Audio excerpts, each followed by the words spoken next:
So then COVID happened. It's happened and everything was locked down. At first, it didn't affect it so much because most of my work was online. I just people place orders online. I work at the workshop and I have it delivered. But then the COVID came, and then of course the curfew. So what that meant was that I couldn't go out anymore to the craft shop. I couldn't have items being delivered to people.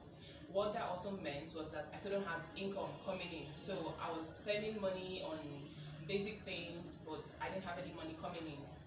And that's how I started thinking of things and looking for things that I could do, ways I could make money while still being at home. And that's how I stumbled upon forex trading. I started it in March, just around the lockdown period.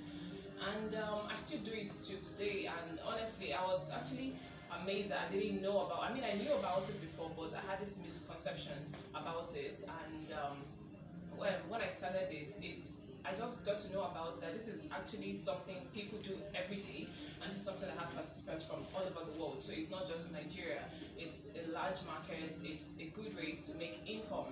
So now that things have eased, I mean, there's still the virus, but things have eased, and now I still do it. So it wasn't just something I was doing then to sustain myself, but then I've seen it as another way to grow and develop myself. So I still do that, and as well do my leather crafts on the other hand.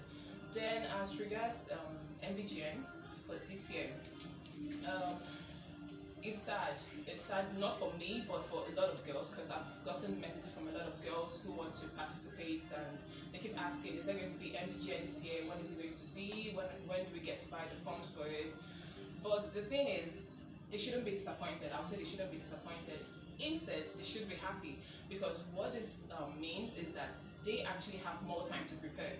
No matter how prepared you think you are, I don't think anyone can ever be prepared enough. So you actually have more time to prepare now.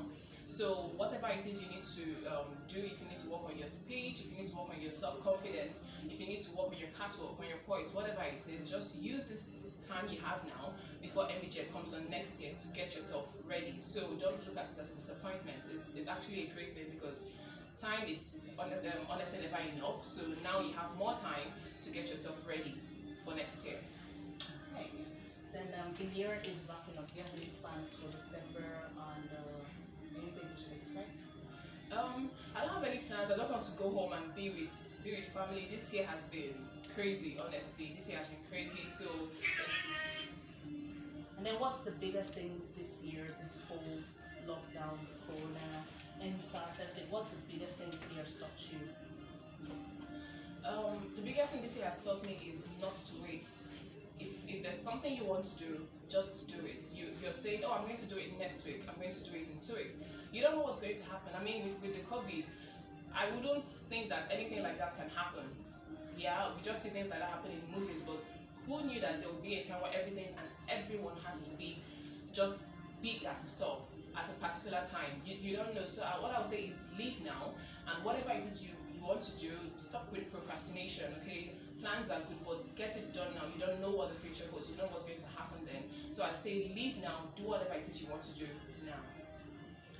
All right, finally, Anita, do you believe sometimes that, there are still some girls who feel that to be a beauty queen, you must be rich. You must live a glam lifestyle. So is it some sort of pressure on you to be able to live up to a certain lifestyle after you've won a crown, after you've gone for pageants like Miss World? Do you have to live up to a certain standard, whether you like it or not? Because there are still girls who feel that pageantry is not meant for people who are not financially buoyant.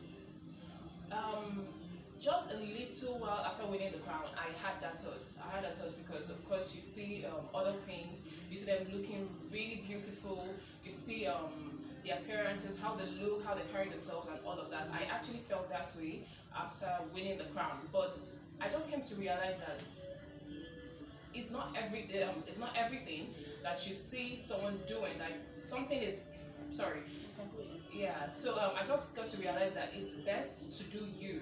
Okay, so it's not about putting on a dress of 25,000 naira, it's not about putting on a dress of 5,000 naira.